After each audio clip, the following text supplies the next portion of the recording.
శ్రీమాత్రే నమః. 14 ఏళ్ల తర్వాత శ్రావణ మాసంలో శనైశ్చర అమావాస్య. ఈ పరిహారంతో శని ప్రభావం తగ్గే అవకాశం. శనైశ్చర అమావాస్య ప్రత్యేకతను గురించి, ఆ రోజున మనం పాటించాల్సిన పరిహారాలు, నియమాలను గురించి ఈ వీడియోలో వివరంగా తెలుసుకుందాం. అంతకంటే ముందు ఈ వీడియో కనుక మీకు నచ్చినట్టయితే లైక్ చేయండి, షేర్ చేయండి. అలాగే మరెన్నో ఇలాంటి ఆధ్యాత్మిక విషయాల కోసం మన ఛానల్ని సబ్స్క్రైబ్ చేసుకోండి. ఇక విషయంలోకి వెళ్తే, శ్రావణ మాసం 27 ఆగస్టు 2022తో ముగుస్తుంది. యాదృచ్ఛికంగా శ్రావణ మాసంలో చివరి అమావాస్య శనివారం వస్తుంది. ఈ శనివారం అమావాస్య కలిసి రావడం వల్ల శనైశ్చరి అమావాస్య అంటారు. దాదాపు 14 ఏళ్ల తర్వాత శ్రావణ మాసం అమావాస్య నాడు ఈ యోగం ఏర్పడింది. దీని తర్వాత 2 ఏళ్ల తర్వాత 2025లో ఈ యోగంను నిర్వహించనున్నారు. హిందూ మతంలో శ్రావణ అమావాస్యకు విశిష్టత ఉంది. ఈ మాసం ఉపవాసం అమావాస్యతో ముగుస్తుంది. ఈరోజు శనివారం కావడంతో జ్యోతిష శాస్త్రం ప్రకారం దీని ప్రాముఖ్యత పెరిగింది. అదే సమయంలో శనిదేవుడు ఈ రోజున తన స్వరరాశి అయిన మకర రాశిలో కూర్చుంటాడు.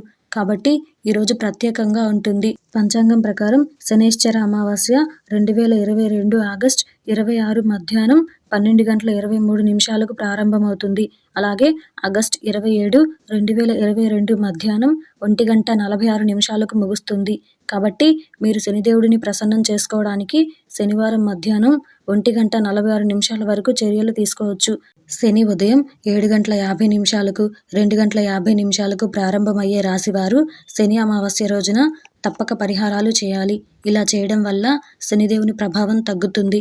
ప్రస్తుతం శని ధనుస్సు, మకర, కుంభ రాశులలో 7.5 రోజులలో ఉన్నాడు. అదే సమయంలో మిథున, తుల రాశి వ్యక్తులు మొండితనం ద్వారా ప్రభావితమవుతారు. శని ఈ కాలంలో శారీరక, మానసిక, ఆర్థిక ఇబ్బందులను ఇస్తాడు.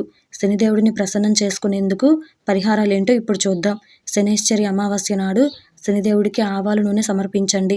అలాగే నల్ల నువ్వులు, నల్ల మినప్పప్పు, నల్లని వస్త్రాలు దానం చేయండి.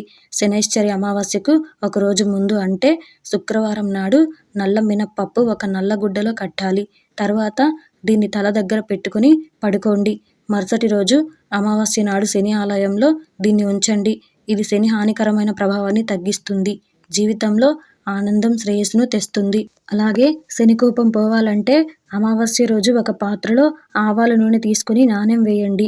అందులో మీ ముఖాన్ని చూసి శని ఆలయంలో నూనె కుండ ఉంచండి. మీరు ఎవరికైనా అవసరమైన వ్యక్తికి విరాళం ఇవ్వవచ్చు.